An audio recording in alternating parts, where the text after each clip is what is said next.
स्वागत है आपका बिलासा कृषि कोचिंग के इस डिजिटल प्लेटफॉर्म पे। आज हम लोग पढ़ने वाले हैं एंडोप्लाज्मिक रेटिकुलम। क्या पढ़ने वाले हैं? Endoplasmic reticulum. इसको शॉर्ट में बोलते हैं ER। क्या कहते हैं? शॉर्ट में बोलते हैं इसको ER। इसका मेन जो काम की बात करेंगे तो एक तरह से आपको इमेज में दो तरह दिख रहा होगा, दो चीज़ इस इमेज में। एक तो आपको ऐसा कुछ dot dot dot dot dot dot दिख रहा होगा, इसको कहा जाता है रफ इंडोप्लाज्मिक रेटिकुलम। क्या कहा जाता है? रफ इंडोप्लाज्मिक रेटिकुलम कहा जाता है। रफ ER भी बोलते हैं, ठीक है, जहाँ पे ये डॉट डॉट डॉट डॉट दिख रहा होगा। और यहाँ पे रफ क्लीन, ये तो हो गया रफ और ये हो गया स्मूथ। इसको बोलते हैं स्मूथ ER। स्मूथ मतलब क्या होता है? चिकना। स्मूथ मतलब क्या होता है? चिकना। इसमें आपको कुछ नहीं दिख रहा होगा, चिकना दिखाई दे रहा होगा, है ना। तो और ये जो डॉट डॉट डॉट टाइप का आपको दिख रहा है, ये कुछ नहीं है बल्कि ये है क्या? राइबोसोम। क्या है? राइबोसोम। ठीक, क्या है? राइबोसोम। तो याद रखिएगा, इसको दो भागों में डिवाइड किया गया है। एक तरह से आप देखोगे, एक तो रफ और स्मूथ। रफ और स्मूथ। तो रफ जो होते हैं उसमें पाया जाता है राइबोसोम। इसीलिए क्वेश्चन आता है कि इंडोप्लाज्मिक रेटिकुलम के कौन से वाले भाग में प्रोटीन का निर्माण होता है। तो जहाँ पे राइबोसोम होगा, राइबोसोम को क्या कहा जाता है? राइबोसोम को प्रोटीन की फैक्ट्री कहा जाता है। तो जहाँ राइबोसोम होगा वहाँ प्रोटीन का निर्माण होगा।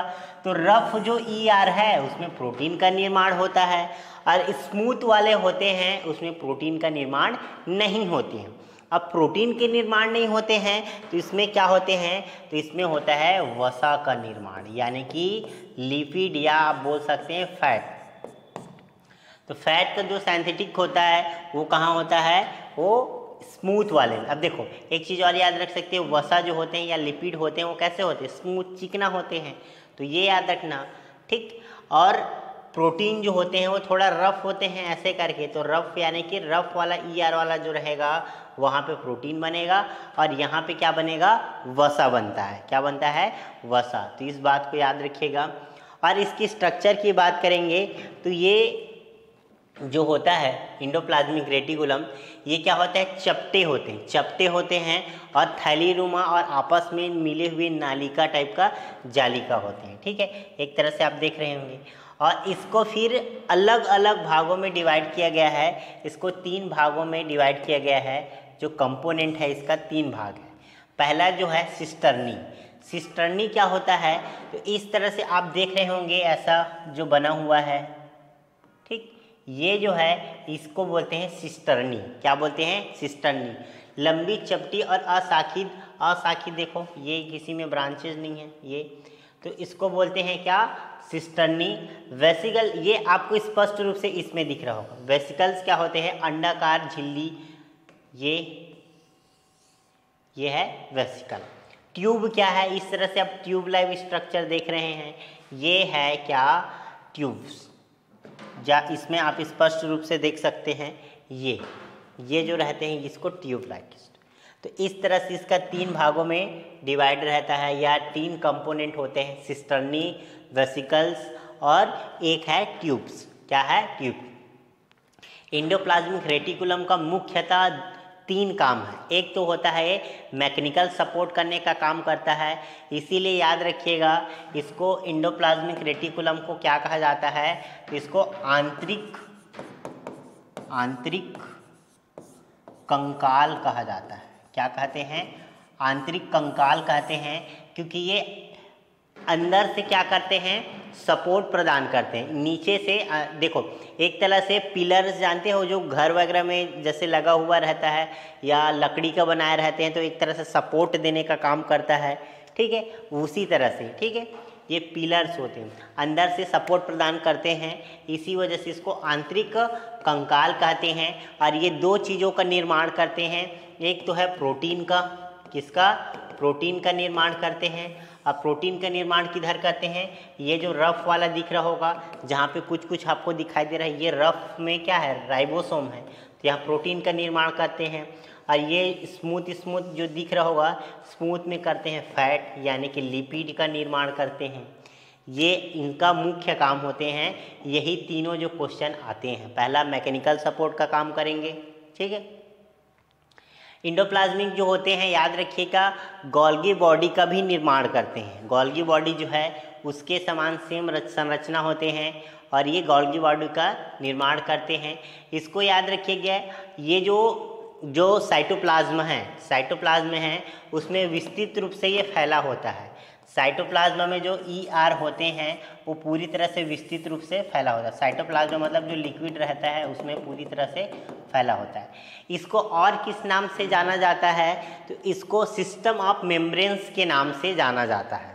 किस नाम से जाना जाता है, सिस्टम्स ऑफ मेम्ब्रेन्स के नाम से जाना जाता है। और ठीक क्लियर। इसके काम के बारे में बता दूं तो इसके काम के अभी बताया था, इसको क्या कहते हैं, इसका क्या काम होता है, पहला मैकेनिकल सपोर्ट काम करता है, नीचे से अंदर से सपोर्ट करता है, इसीलिए इसको क्या बोलते हैं, आंतरिक कंकाल कहा जाता है। ठीक, आंतरिक कंकाल के नाम से जाना जाता है। इंट्रा सेलुलर एक्सचेंज, इंट्रा अंदर से सेल में क्योंकि ये क्या रहते हैं एक दूसरे से, गोल्गी बॉडी लाइसोसोम से ये सबसे जुड़े रहते हैं, तो कुछ चीज़ों का एक्सचेंज होते रहता है। इसमें प्रोटीन का निर्माण करते हैं, ये बता दिया। लिपिड का निर्माण करते हैं। प्रोटीन जो है वो कौन सा है, रफ जो ER है, ठीक है, रफ ER जो है उसमें निर्माण करते हैं। और स्मूथ जो ER है, कौन सा, स्मूथ जो ER रहेगा उसमें लिपिड का निर्माण होता है। और ये जो है कुछ जो माइक्रो बॉडीज़ होते हैं जैसे कि लाइसोसोम हो गया, गोल्गी बॉडी हो गया और कुछ अन्य जो होते हैं, इनका निर्माण करने का कार्य करते हैं। साथ ही साथ डिटॉक्सिफिकेशन करने का काम करते हैं। डिटॉक्सिफिकेशन मतलब होता है कि कोशिका के अंदर जो टॉक्सिफिकेशन रहेगा उसको रिमूव करने का काम करता है, उसको हटाने का काम करता है। कौन, ये जो गोल्गी बॉडी है वो, जो ER है वो, ER मतलब इंडोप्लाज्मिक रेटिकुलम। इसके बाद हम लोग पढ़ेंगे गोल्गी बॉडी। क्या पढ़ेंगे, गोल्गी बॉडी। तो गोल्गी बॉडी का आपको स्ट्रक्चर दिख रहा होगा। तो इसको सबसे पहले कैमेलियो गोल्गी ने दिया था, इसीलिए इसका नाम पड़ गया गोल्गी। इसको गोल्गी कॉम्प्लेक्स भी कहा जाता है।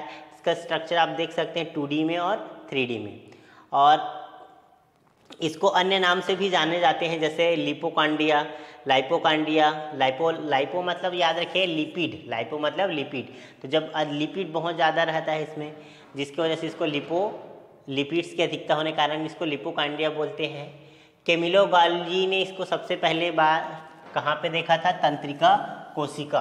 तंत्रिका कोशिका मतलब होता है नर्व सेल, जो कि सबसे बड़ी कोशिका होती है, उनमें देखा गया था। ठीक है, ये इनके अन्य नाम हैं, याद कर लीजिएगा, याद होगा तो, लेकिन ये पहला वाला इम्पॉर्टेंट है।